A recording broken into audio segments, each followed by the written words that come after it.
Hey YouTube, getting back into William Cooper. Mental cooperation and takeover plans. I examined their projects to see what they were doing. This regional government program distributes federal funds for two major purposes. One, radio hookups between every police agency in the state.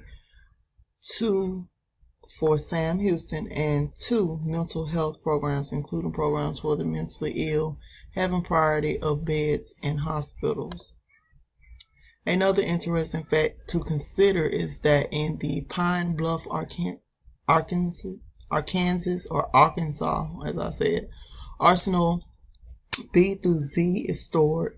It's a nerve gas which creates sleepiness, dizziness, stupor, and the incapacity to move about. According to the Associated Press, the agent can be sprayed by aerosol or injected or sprayed over large areas by a bomb. The military has admitted that one potential use of the gas is for civilian control. So whatever they have planned, they've also planned a way for you to go to your destination in a tranquil state of mind. HEW by law is operating in conjunction with the United Nations through the World Health Organization. Back in 1948, the International Congress on Mental Health, a UN organization, declared in its pamphlet Mental Health and World Citizenship that prejudice, hostility, or excessive nationalism may become deeply embedded in the developing personality without awareness on the part of the individual concerned.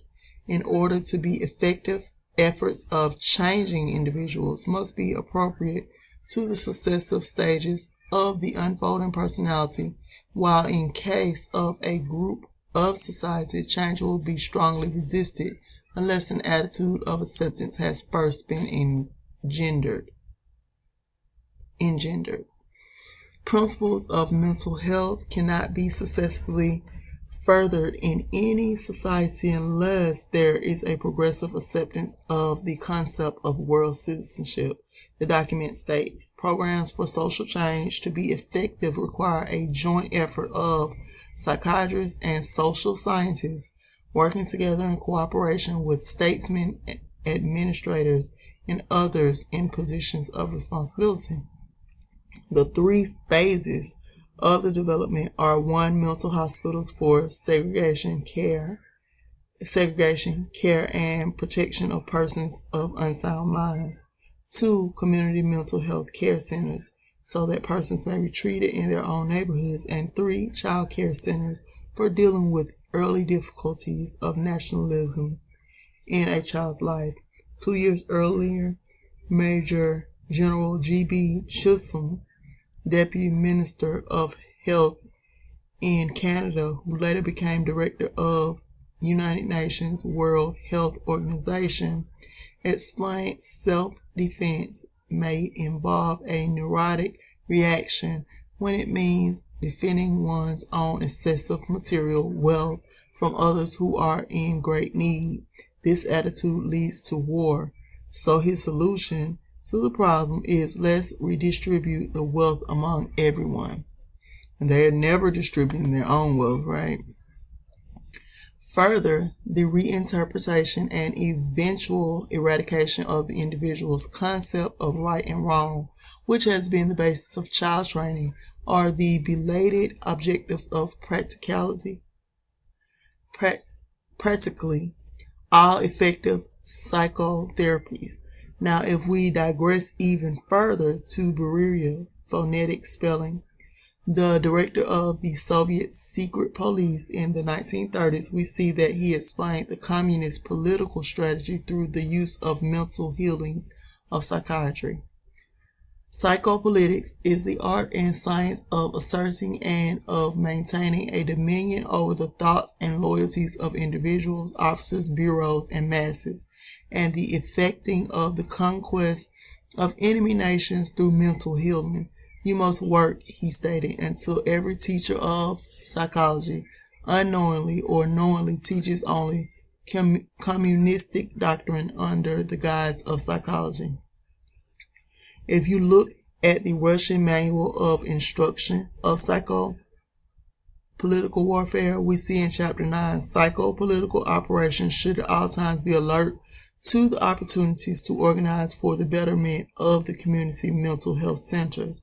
Now, under the new National Mental Health Program, at this moment, there are more than 600 of these community mental health centers across the United States. The whole thing was promoted by Dr. Stanley F. Yoles, who was the director of the National Institute of Mental Health in 1969. And he stated back then that the newest trend treating mental illness is care at local health care centers where the patient is not isolated from his or her family and friends. They have been working on this program for 4 to 6 years publicly, and now across the U.S., through your tax dollars, you have 603 centers, to be exact, community health centers that are all part of this program. And this is how they are part of the program. It has already happened. In the mid-1950s, there was set into motion an interesting chain of events. About 1956, the Alaska Mental Health Bill was proposed and later passed. It granted approximately 12 million and 1 million acres of public land to Alaska so it could develop its own mental health program. Now, this was a little abnormal since Alaska only had a little over 400 people who were classified as mentally ill. After the bill was passed, Alaska passed its own, enabling legislation to get into the mental health business. They started by adopting the essential elements of Public Health Service Draft Act on the hospitalization of the mentally ill in the old Interstate Compact on Mental Health, now called the Uniform Mental Health Act. There were no provisions for jury trial in it or anything else. You would just be picked up and taken to the Alaskan Siberian Asylum incommunicado, and the state would also confiscate all of your personal and real property. And they actually tried to do it as 1954 in the case of Ford versus Milinek, which declared the act as adopted in another state, the state of Missouri, as unconstitutional.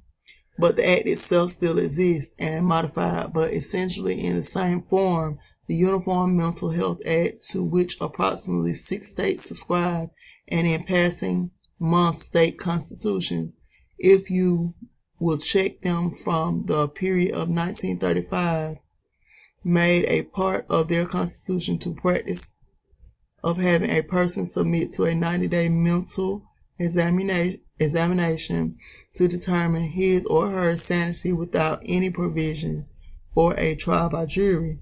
This was part of the national program at that time. In this act, the governor could have anyone picked up and sent to the mental health institution in Alaska or elsewhere, and the results, as rumors back in the 1950s, were that there was in fact a sinister Frankenstein-type mental health prison in Alaska. I wrote to Alaska, the officials that is, and asked them for a description of the land of 1 million acres that they were eligible to receive under the Alaska Mental Health Act, and I also asked them for a copy of the inventory they ran for their facilities back at that same time. Well, so far no answer, and probably I will never receive an answer without a court order. But through the years, there was a spot in Alaska that was continually referred to southeast of Fairbanks, southwest of Fairbanks, northwest of Fairbanks, somewhere near Fairbanks. Then I received information that a pilot had flown over the area once and had his license revoked. And so for $1.85 each, I ordered the low-level navigation maps from the federal government for Alaska and located the Alaska Siberian Asylum for the treatment of enemies of the United States. It's right where rumor over the past 20 years had placed it, southeast of Fairbanks. It stands out like a sore thumb. It's the only one of that geometric configuration within the state of Alaska, and you will know a black line running up through Fairbanks and down over near that area of the map. That is the railroad that the Department of Transportation would take the emergency operation of under the executive order. If the executive order went into effect, and HEW would be responsible for making a determination of whether or not you were mentally disturbed because of your nationalistic tendencies, your love for the United States, or your adherence to any political or religious doctrine. But let's look a little further into the type of program that the LEAA is paying for through the Department of Justice.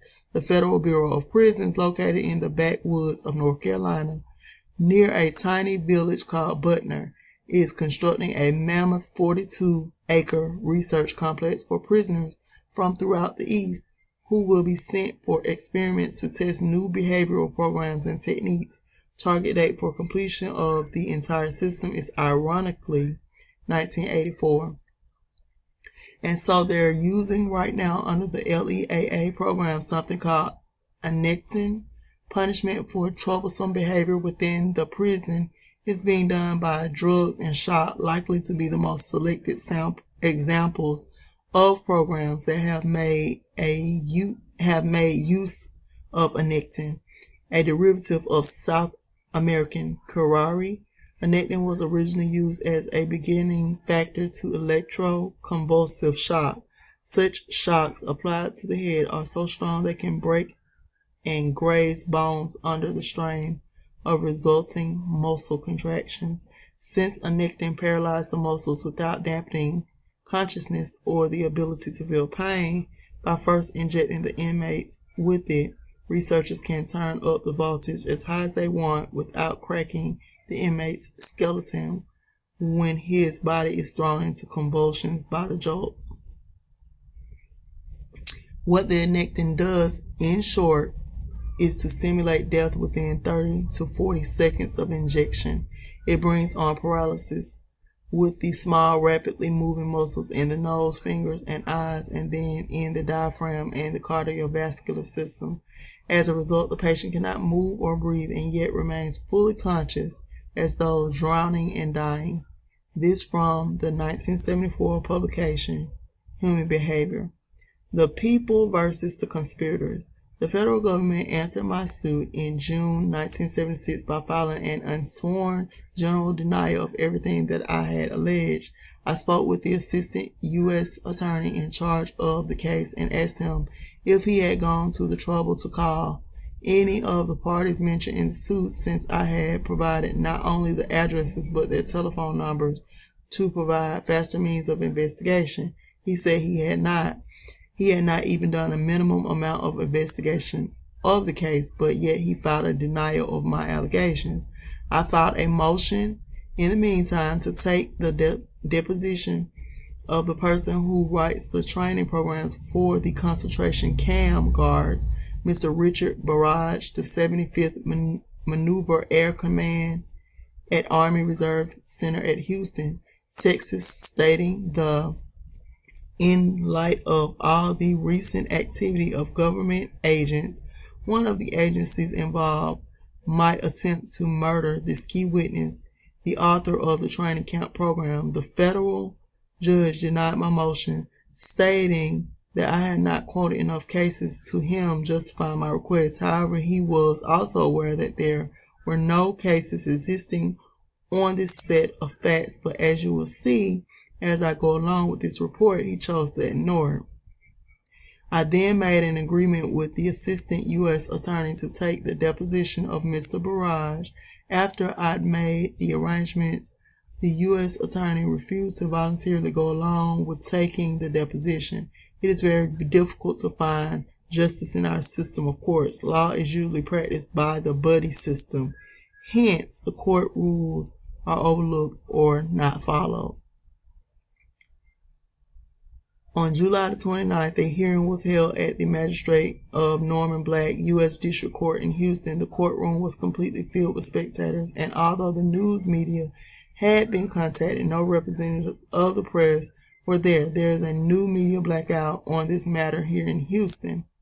Brief oral arguments were presented. The U.S. attorney explained that I was not the proper person to bring the suit because although the free exercise of my I'm stop.